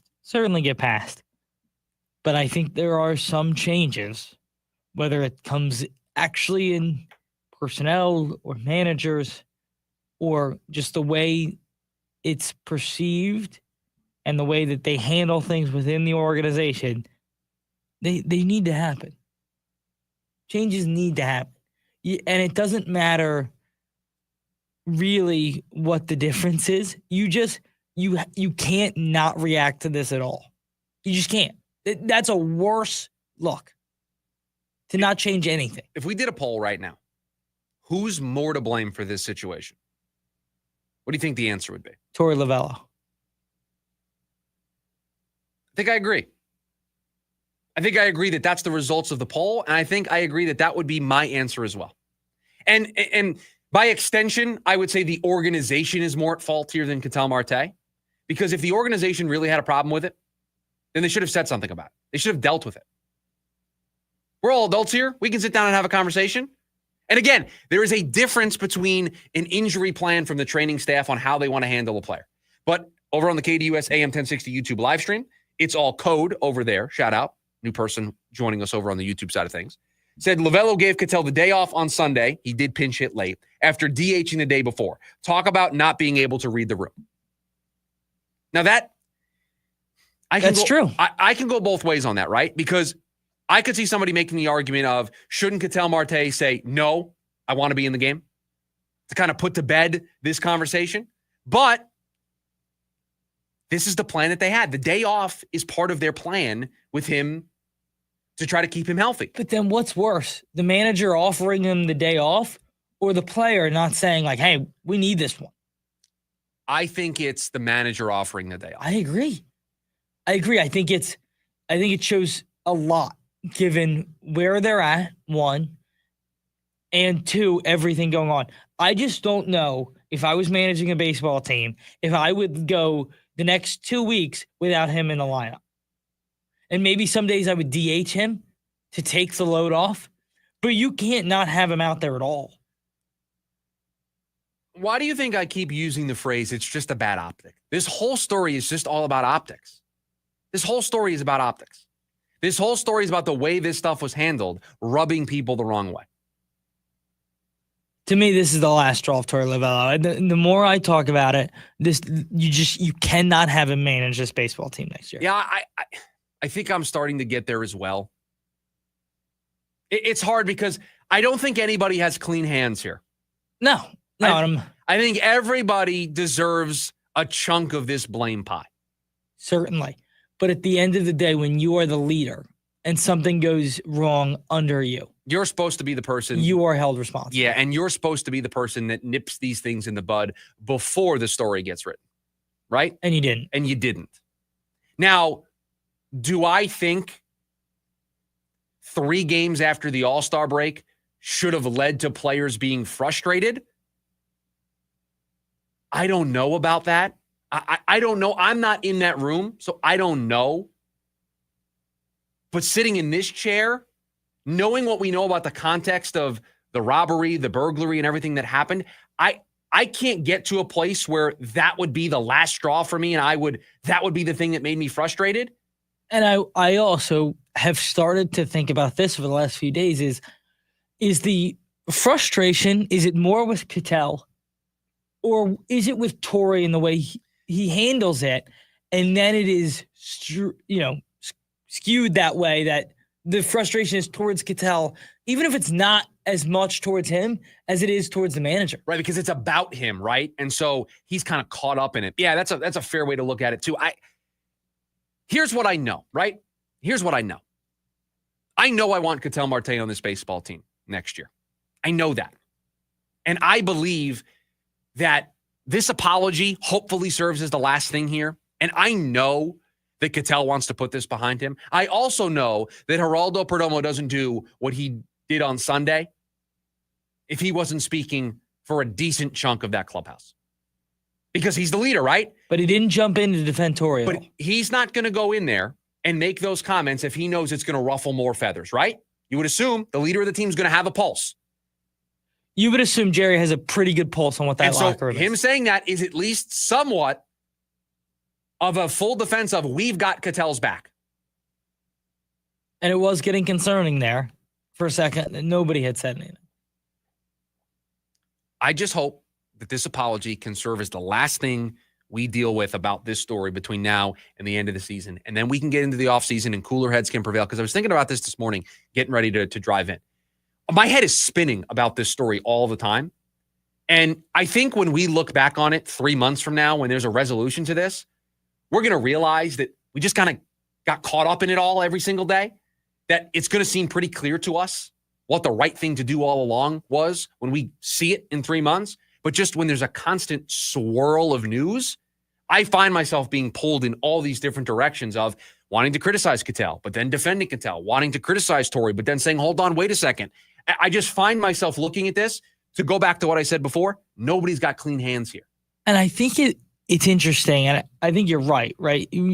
Hindsight's 20/20. That's just always the fact of you're going to look back at this and go, okay, that eventually we got the clear picture. I'm confused on what it is right now. The one thing that I am standing pretty firm on is, to me, this shows that the manager doesn't have a real feel for the locker room. It's the only real thing I'm pretty concrete on feeling right now. I don't know about what's real with Ketel. I don't know the timeline on when he was in the Dominican. I know that the manager did give him a day off in the middle of the story. I know that nobody has really jumped to defend Torrey yet. There's been Jerry defending Ketel. Nobody's jumped to defend Torrey. And I know that his name has come up in multiple stories about how this has been handled. Yeah. Again, we're not going to get a resolution to this until the end of the season and probably not until the winter. But I'm hopeful that the apology that Marte issued last night, while at least giving the story some legs for the next couple of days, hopefully that's the last thing we have here. And I said that yesterday about Jerry saying what he said on Sunday. So I'm just hoping that at some point we reach the conclusion of there being a newsworthy thing about this up until the end of the season where they make a decision on Torrey and they make a decision on Ketel. 480-864-1060 is the phone number for you to join us here today on the program when we come back. It's Tuesday. That means the NFL news dump. All of the biggest stories from the world of football. We'll get to them next. It's the lunch break, KDUS, AM 1060. Attention all clones. The Jim Rome Show is here for you every day here on KDUS AM 1060. Lots to get done. Welcome to the program. Listen in as Rome dives into the biggest sports headlines of the day. From final scores, player contracts and trades, team prospects, and even a spicy take or two. The Jim Rome Show, 1 to 4 p.m. every weekday here on KDUS AM 1060. That's the trick. Online at KDUS1060.com and on the KDUS 1060 app. I'm John Morgan of Morgan & Morgan. Why should you hire America's largest injury law firm for your case? There's lots of reasons. Just like there's a reason millions of people called us last year in their time of need. When it comes to fighting for justice and compensation, millions of people across the country trust us to go to battle for them. We became the largest injury law firm in the world for a reason. There's only one Morgan & Morgan, forthepeople.com. Injured? Dial pound law or visit forthepeople.com for an office near you. America. We are endowed by our Creator with certain unalienable rights, life, liberty, and the pursuit of happiness. By honoring your sacred vocation of business, you impact your family, your friends, and your community. At Grand Canyon University, our MBA degree program is 100% online, with emphases in business analytics and finance to help you reach your goals. Find your purpose at GCU. Private, Christian, affordable. Visit gcu.edu. Life's better with American Family Insurance because we know it's not just a car, it also drives your children's dreams. So whether you're going to soccer practice, robotics club, or opening night in the school play, we help protect those dreams. Save up to 23% when you bundle auto and home. American Family Insurance. Get a quote and find an agent at amfam.com. Products not available in every state. Visit amfam.com to learn how discounts may apply to you. American Family Mutual Insurance Company, SI, and its operating company, 6000 American Parkway, Madison, Wisconsin. I got my first real six string. Brian Adams. Roll with the Punches Tour 2025. A night full of hits. Live at PHX Arena, Saturday, November 15th. With special guest Pat Benatar and Neil Giraldo. Get tickets now at livenation.com. And this is Above the Noise. We all know better than to overreact during preseason football, but early glimpses of the Bengals, if they're any indication, same nagging issues that have haunted them in recent years. Handful of snaps we've seen from the starters, the defense looked leaky, struggling to get stops. And up front, the offensive line didn't protect Joe Burrow. Those two flaws have defined the team's ceiling for years, and if they bleed into the regular season, your quarterback may bleed. They only have one pass rusher, Trey Hendrickson, and they're giving him more leverage in his contract battle. More importantly, it risks wasting another year of Joe Burrow. The Bengals have a Super Bowl caliber quarterback. They have playmakers, but until they shore up that protection and find answers on defense, Cincinnati is still vulnerable for the same pitfalls that have kept them short of the mountaintop. Preseason or not, these are warning signs, and these are warning signs hard to ignore. I'm Dan Patrick, and this is Above the Noise. If you played pickleball in regular sneakers, you know you can pay the price. They don't cut it. And Todd found this out the hard way. We have this great sponsor, Tyrell. They make the best pickleball shoes. So one day Todd is playing pickleball, and he forgot his Tyrell pickleball shoes. Well, you know what happened? He got hurt.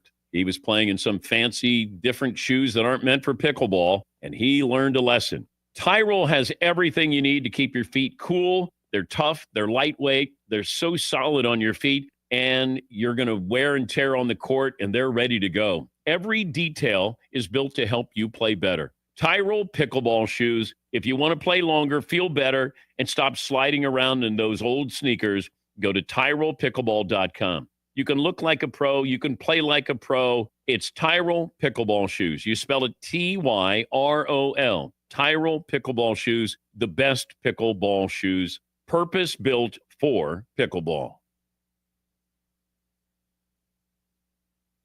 Ready to tackle each morning with the best sports information coming at you? I'm going to take a logical approach. Get that weekday mornings on KDUS AM 1060 from 6 to 9 a.m. with the Dan Patrick Show. Dan Patrick, the Danettes, sports icons, sports legends, celebrities, poll questions. The Dan Patrick Show has it all. It's a crapshoot. Be sure to lock your dials to AM 1060 or 100.7 HD2 from 6 to 9 a.m. Mornings just got better. This story is about us.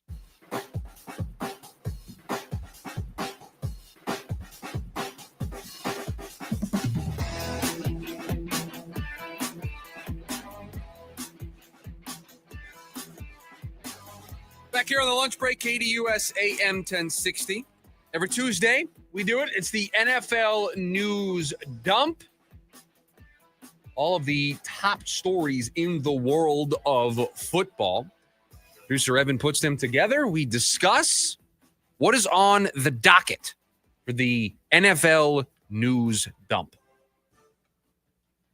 It's been a crazy week in the NFL.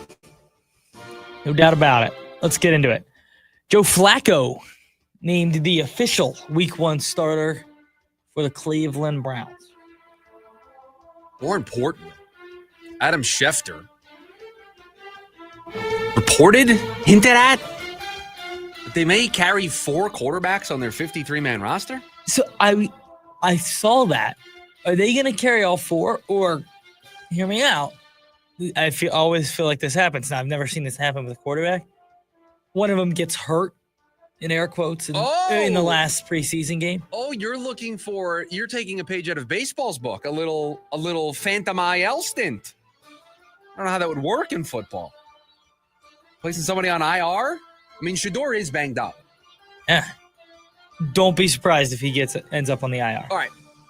Flacco's the starter, right? Flacco's the starter. Pickett's the backup. Right. I was just going to, the next extension to that is who's going to be the backup. So, okay, Kenny Pickett's going to be the backup. What's the point of keeping the other two quarterbacks? There's not enough reps to go around. I just don't know. Can I be honest? I don't know what the point of keeping Pickett is. I like Kenny. I think you want an established. I know who Kenny is. And you have the established veteran in You put some in respect Flacco. on Super Bowl champion Kenny Pickett's name, please. Listen, there's no bigger Kenny Pickett fan in this room than me. Well, you're in a room by yourself. I so- just realized that as I said that. But there is no bigger Kenny Pickett fan than me. I know who he is. Like if I can move him and get cash or like whatever, anything, why not? Listen, I would give the kids as much opportunity as I could to see if either of them has some potential. In that division, they're just not going to compete. Joe Flacco has won that division in the past. Yes, that's true. I'm stunned that he's the starter, and I'm stunned that they're going to carry 4 quarterbacks. I think it's a mistake. I think it's going to hurt their roster in other places. Even when they took both, I was like, oh, that's a great idea. If they both don't work out, we'll take another one next year. But we can play both. We'll see what that looks like. Should be always taking a quarterback until you have your franchise guy. I think, if I didn't have a set franchise guy, I would take a quarterback at the end of day 2, beginning of day 3 every year. I agree with that philosophy. Every year. I would try to make as many swings to try to find the next Dak Prescott or Brock Purdy or Russell Wilson or and so if I'm Cleveland, both guys looked pretty good in the preseason. Shador looked really good. And I thought Gabriel threw the 1 pick 6. I thought he looked good too. Why not? Well, they're going to carry all 4 of them. So take your pick on when they start games this season. Speaking of starting games, the Colts are going to go with Daniel Jones to start week 1. Also couldn't believe this. Could not believe this. Really? I wasn't that surprised. We're going to now go through 4 years of Anthony Richardson. He started a handful of games. Well, they made the mistake. They drafted a kid that high that needed time. He didn't have a ton of reps. I mean, this is the Trey Lance situation it's the same thing over again. That's why they have to start him, to me. No, I think they are taking the very, very, very patient approach now. They are doing what they should have done his rookie season. And they didn't. And it cost him some important development time. And now he's just going to sit behind Daniel Jones and develop. Now, I would make the argument that I don't know how you develop unless you play. And so you kind of have to accept the growing pains. But I don't see a world where Anthony Richardson works out in Indianapolis. Again, same philosophy I have. Like, I know who Daniel Jones is. Well, Daniel Jones higher ceiling than Joe Flacco, but yes. Yes, certainly. But I know who he is.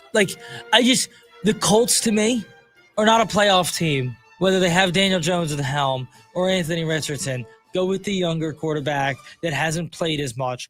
See what I have. They must feel like that by putting him out there, it would do a disservice to him. That to me, that's what that says. Yeah, and that's scary. That means that things have been really, really bad. So Danny Dimes starting in Indianapolis. That's crazy. The Eagles and the Texans made a trade. Eagles received John Mechie, the receiver, and they gave up a tight end who was on their squad, as well as a 5th, and the Texans gave them a 6th. What do the Eagles know about John Mechie? That's what I want to know. You said that to me yesterday. Because anytime the Eagles make a trade, you just know that Howie got the better end of the deal. But we said that. That's not always true, Jahan Dotson. I know, like, specifically when it comes to wide receivers, there's a track record here, but in general, Howie's pretty good at this stuff. I just think, like, the Eagles, all they did, Harrison Bryant, who's the tight end they traded, they were going to cut him. Probably. Like, he wasn't going to make the team. Right, so they got something of value for him. And they moved back a pick. Or moved back around. That's the Howie special. Yeah. Howie Roseman special.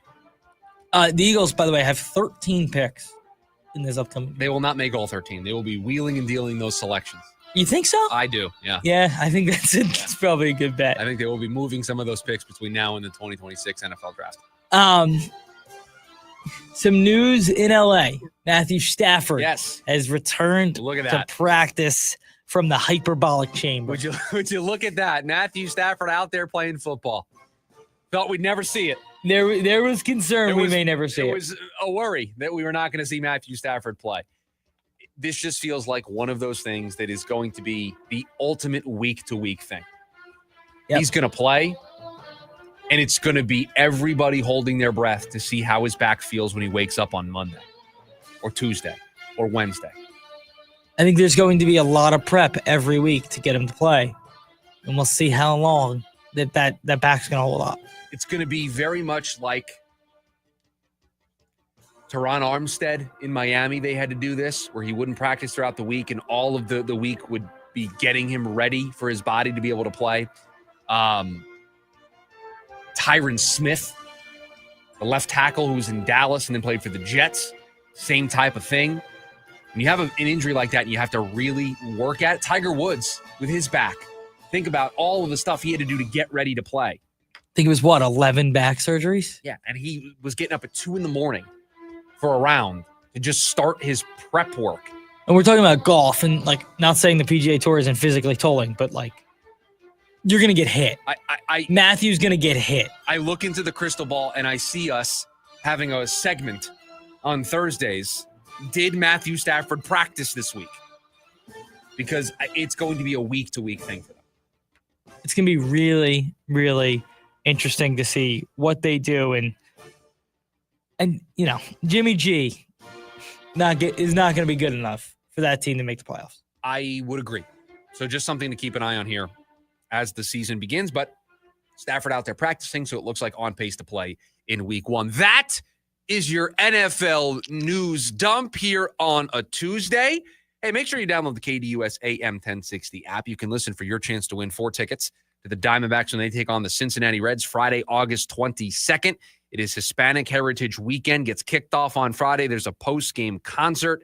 We've got your chance to win 4 tickets to the game. You can also get your tickets at dbacks.com/SGT. Just make sure you are registered and logged in while listening on the app or streaming on KDUS1060.com to be entered for your chance to win. When we come back, we mentioned it as a possibility yesterday. What might it actually look like? That's next. The lunch break, KDUS, AM 1060. Join in on the Sports Zoo on your ride home from work with Dave Rooster Bierstein. Join Rooster as he lays down what's happening around sports and makes it clear what's on his mind. Oh, my. Catch the day's craziest stories and some of the latest numbers from the sports books across the valley. The Sports Zoo with Dave Rooster Bierstein. Yeah, I think that's kind of a wild option. Weekdays, 5 to 6 p.m. on KDUS AM 1060 and on the KDUS 1060 app. You got the paint job, but now you need the materials fast. Get free same-day or next-day delivery on select PPG paints from the Home Depot. Now that's a pro move. Save time on store runs and get free delivery on small or large orders of select items. Save energy shopping around with PPG's wide assortment of colors and finishes all in one place. And save money with Pro Extra, where you can get up to 20% off paints, primers, and stains through Paint Rewards. The Home Depot, how pros get more done. Hello, everybody. Eric Bryan, owner of Precision Air and Plumbing. If you haven't noticed, the summer's here. The triple digits are settling in, and we know the heat isn't the only thing feeling heavy. Got a tight budget? That's why we're offering new AC units starting at just $99 a month. But that's not it. You could also get up to $3,000 in federal tax credits and rebates. It's never been a better time to upgrade. Beat the heat and budget the stress. Make the precision decision today. Call us at 602-FIX-MY-AC. Precision decision with Precision Air. The summertime deals are heating up at Scottsdale Mitsubishi. Right now, receive 0% APR for 60 full months on the brand new redesigned 2025 Mitsubishi Outlander. That's right, 0% for 60 full months on a brand new Mitsubishi Outlander. This is a deal you've been waiting for. Think how much you'll save when you pay 0 interest. Available now at Scottsdale Mitsubishi at the 101 in Indian School. No hidden fees. Go to scottsdalemitsubishi.com for full details on approved credit. Another Mark Auto Group dealership. This fall, choose Primavera Online, and you'll be choosing a school with flexibility, personalized support, and an award-winning curriculum that's over 20 years strong. Now enrolling grades K to 12 at chooseprimavera.com. Prepare for the Maximum Fun Tour. A day to remember. Yellow Card. Talking Stick Resort Amphitheater, Saturday, October 25th. Special guests, The Wonder Years and Dinosaur Pile-Up. Tickets from $30. On sale now at livenation.com. A day to remember. Yellow Card, part of the American First Credit Union Concert Series. Ooh, Del Taco? Yep, they got these new boxes that are loaded with my faves. LB boxes, come on, can I get a Del, yeah? Del, yeah. What was that? Oh, I bring these guys everywhere. Really enhances the experience. Del Taco's El Big Boxes now come with bigger burritos. Try the $5 Classico, $7 Mex Faves, and $9 Amerimex box. More food, more flavor, more value. Only at Del Taco. Del, yeah. Price of participation may vary. Live the horror at Universal Studios Hollywood Halloween Horror Nights. Select nights September 4th to November 2nd. Face your fears in post-apocalyptic LA in a haunted house based on the hit show Fallout and more. Event not recommended for children under 13. The Varsity Sports Show with Vince D'Alicio is your hub for everything high school and college sports. Join Vince and friends as they give you the full picture on student athletes and where they're heading. Live interviews with coaches across the valley. Asking some of the tough questions. Varsity recaps and in-depth interviews with tomorrow's sports stars. The Varsity Sports Show with Vince D'Alicio. Live every Saturday morning from 9 to 11 a.m. Here on KDUS AM 1060 and on the KDUS 1060 app.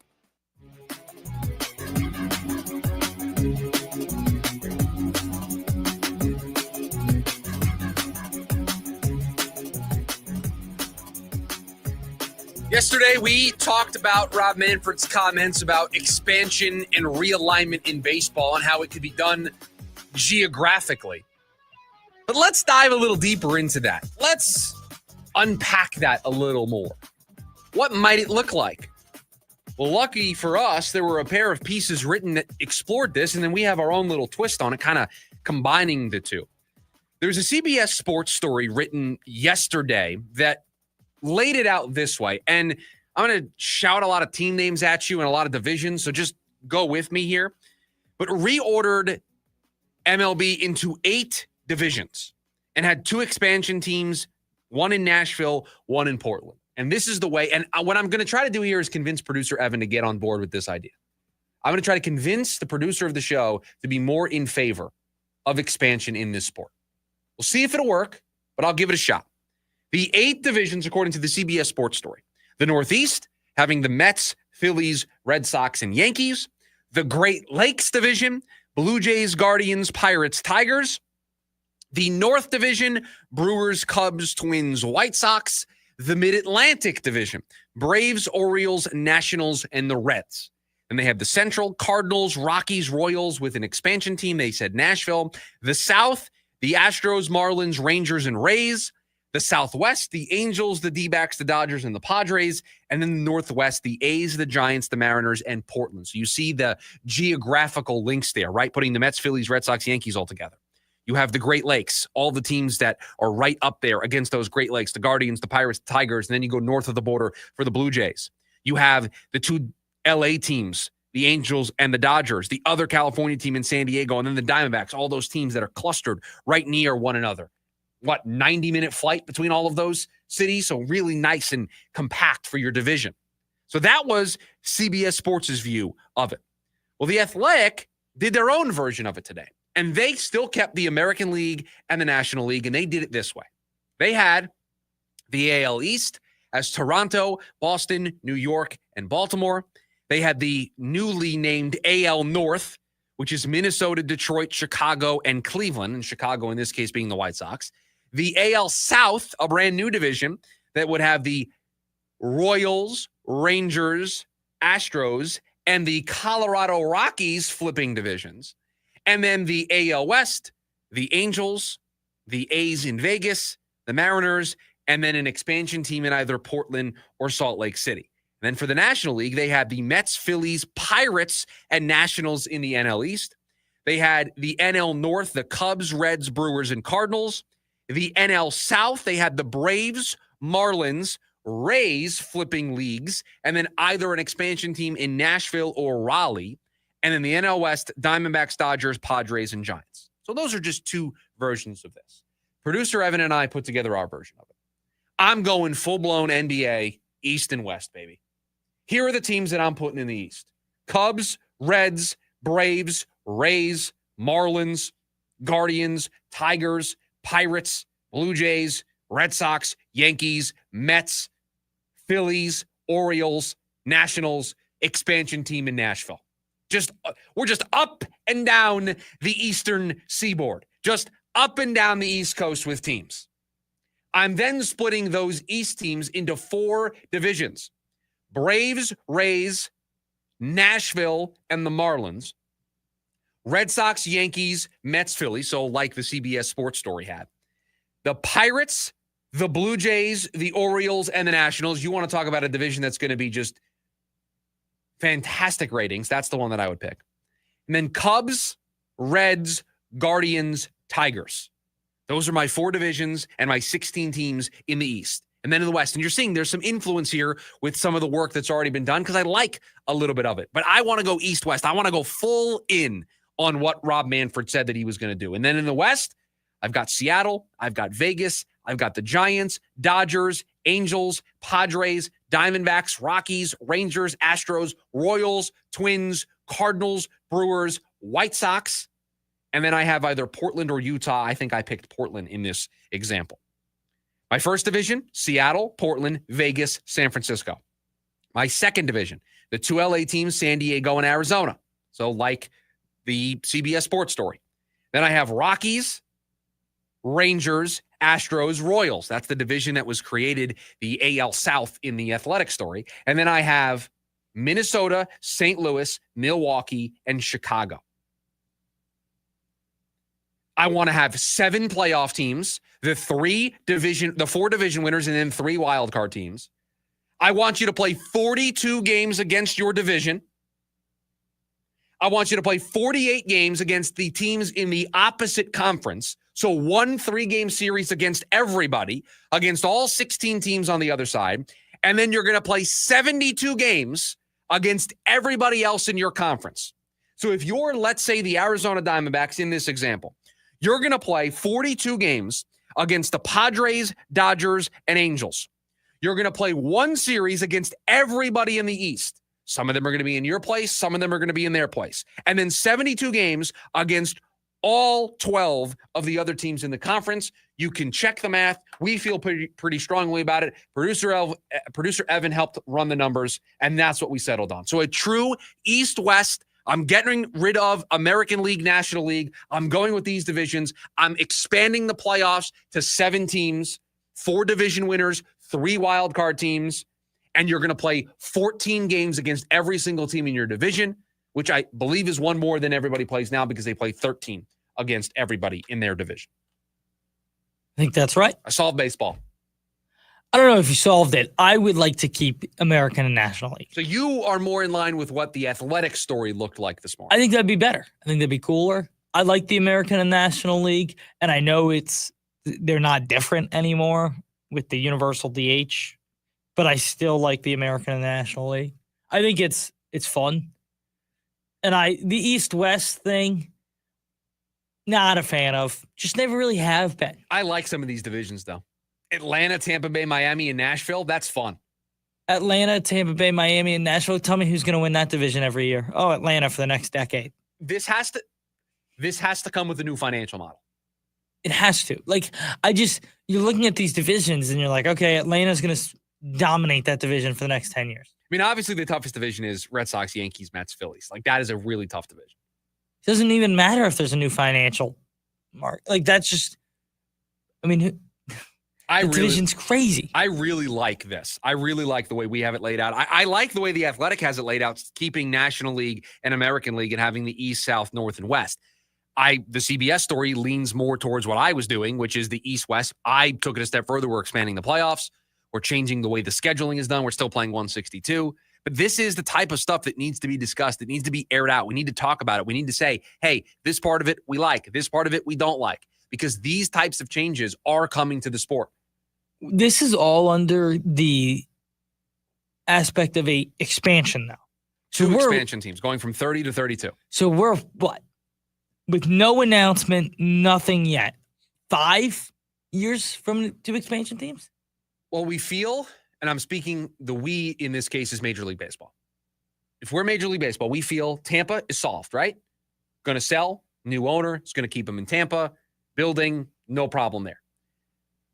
We think Vegas is solved. We think the A's are under that assumption. Okay. Those two things needed to be done first. There's a new CBA that's going to kick in for the 2027 season. So if I'm baseball, if I'm Rob Manfred, I get started on an expansion now, and I have it as part of the 2027 talks. Because now I get 2 years of a runway. I get 26 and 27. And my new financial model can kick in, and then I can get 2 expansion teams by 29, 30. Yeah. So we're still 5 years away. But you got to start now. If they start within this CBA. In the next CBA that they're going to put together, yes. And that's the problem. This is still a hypothetical that we are 5 years away from. Yeah. And that's all going to say that the CBA is going to agree with this, with really not Vegas being settled. Vegas isn't settled until I see a building up. They've broke ground at the Trop, correct? I believe at what used to be the Trop. I believe shovels have dug dirt, yes. Okay. I just don't know that's a good sign. I just don't know how far along they are. 480-864-1060 is the phone number for you to join us here today on the program. We got one more before we are out of here today on the Tuesday edition of the show. We call it The Leftovers.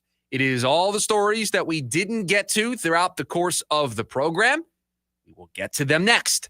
It's the lunch break. KDUS, AM 1060. James Out West, your home for sports down here in the desert. Join James and Pat the Stat Guy as they recap the weekend and dive deep into the numbers for the NFL, NBA, college sports, and more. That's 5 seasons of 1,200 yards. Player stats, team numbers, and contracts are just the start of the discussion for James and Pat. He started 815 career games. He threw 749 complete games. There's no hiding when it comes to stats. It's James Out West every Monday night from 6 to 7 p.m. right here on KDUS AM 1060 and on the KDUS 1060 app. Every summer, across the valley, hundreds of our homeless neighbors die because of the heat. This is tragic, and it is preventable. None of us can stop the heat, but together we can save lives. With incredible partners like you, Phoenix Rescue Mission is able to provide life-saving water and critical care to our neighbors in need. Join us this summer and make a difference. Learn more at phoenixrescuemission.org/code red. We finally switched to T-Mobile because with them, we can be connected here and there. ¡Listos todos!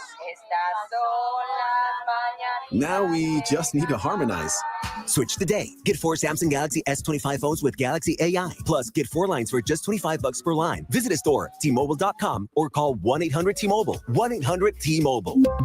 For well-qualified customers with autopay plus taxes and fees and $35 per line connection charge. Minimum 4 lines on plan. Contact us if canceling lines. Plus $5 per line without autopay. Debit or bank account required. Visit T-Mobile.com.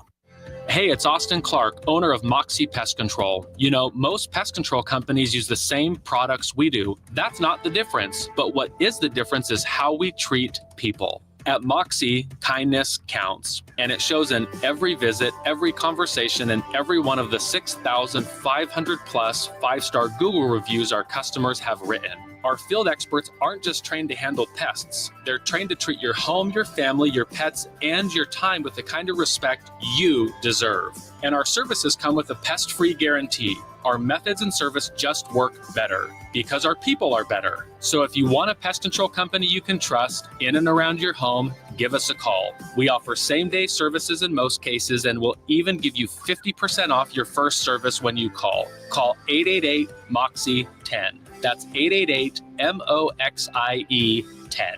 Moxie Pest Control, the highest and most reviewed pest control company in Arizona. Attention all clones. The Jim Rome Show is here for you every day here on KTUS AM 1060. Lots to get done. Welcome to the program. Listen in as Rome dives into the biggest sports headlines of the day. From final scores, player contracts and trades, team prospects, and even a spicy take or two. The Jim Rome Show, 1 to 4 p.m. every weekday here on KDUS AM 1060. That's the trick. Online at KDUS1060.com and on the KDUS 1060 app.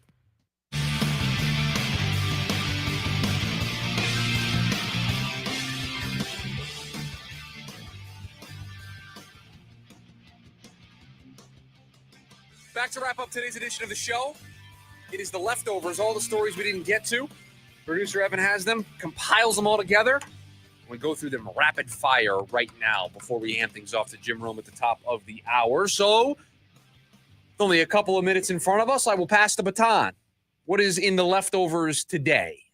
Just a major congratulations to Auburn is what I want to start Congratulating Auburn, the University of Auburn? First time I've ever seen it. They won 4 national championships this morning. What sports are in session right now that they won 4 national championships? So they actually, a little back to the future here for Auburn. Okay. They have officially claimed 4 national championships. And let me get the years for you here on the ones they have claimed. And this is in football. Yes. They have claimed 1910, 1914, 1958, in 2004. 2004, obviously stripped away from USC due to the Reggie Bush stuff. Auburn finished that season ranked number 2 after Oklahoma lost in the national championship game. So we're just claiming national championships now. Yes. This is just a who can ever claim it first has it? Yeah. Auburn football is claiming 4 additional national championships that the NCAA recognizes and will hang banners for them. They're getting banners. I want an apology. I want an apology to everybody, from everybody, who said that UCF couldn't hang a national championship banner in the year that they went undefeated and they weren't put in the playoff. Okay. Can I stand here and not give you that apology? That's ridiculous. We've got universities claiming championships. That's ridiculous. That they didn't even participate in. What's the difference? That's completely ridiculous. What's the difference? Here's the difference. In a college football playoff format, it is impossible. 2004 had the BCS. Okay. Auburn didn't play in the game. They don't get to claim the championship just because it's vacant. Okay. Yes. That makes it way more acceptable. And that was 21 years ago. That makes it way more acceptable. Statute of limitations. If the Expos came in and were like, 1994, that was our year. No, you don't get to claim things that didn't happen. I would be way more willing to give that to them than if, give you an example here. Who's a team that had a guy using steroids that won a World Series? Well, Bonds never won a title. Clemens. So if the Yankees won, let's say 2000, and the Mets were like, we claim it because it got stripped away from them, that's okay. No, I'll give you the perfect example. If the commissioner stripped away the Astros championship and gave it to the Dodgers, and gave it to nobody, the Dodgers could claim. No, the Dodgers can't claim a championship. Yes, they can. No, they Dodgers cannot. Can claim. Yep. Yes, they can. They lost to that team. They don't get to claim the championship. And you know what the best part is Auburn never lost. They never got the chance. So they can claim. UCF, on the other hand, who never lost, I agree. Undefeated. Yes, undefeated. They had their chance a few years later. Just Cincinnati represented them. When Cincinnati gave up 9.5 yards a carry for the most boring college football game that has ever been played, they ruined it for everybody. Every group of 5 team and everybody this year with Boise State. And when Penn State came in and dominated the line of scrimmage and gave them another boring game, guess what? Stop putting them in. UCF cannot be held responsible for what happened to that Cincinnati team. No. No, absolutely not. You I cannot think it only proves that the committee was right. No, then. it doesn't. Yes, it does. 2 different universities, 2 different years, 2 different The teams. job of the committee is to put the best 4 teams in. But they never do that. So And UCF was not one of the best 4 teams. They had maybe the best resume, but they weren't one of the best 4 teams. Yeah, the committee never puts the best 4 teams in. They put in the 4 teams they want to put in. I would say the majority of the time they put the best 4 teams in. We can agree to disagree. And then the next time you see our good friend Sean, bring this topic up with him. He and I have had heated debates about I will tell you that Sean and I agree on Yes, this. I know. I've had the same arguments with him that I've had with you. Florida State should not have gotten in. The only one that actually had a real argument against it was Georgia that year. Well, congrats to the University of Auburn for their new 4 championships. Yes, by the way, that has all been. It's gotta be a world record. Auburn won 4 national championships this morning in one day. In one day. That's going to do it for us here. Tuesday edition of the program in the books. Jim Rome is next. Producer Evan, thank you for all that you do. Everybody have a great rest of your Tuesday. We'll talk to you tomorrow. See ya. AM 1060 KDUS Tempe Phoenix and KSLX HD2 Scottsdale Phoenix.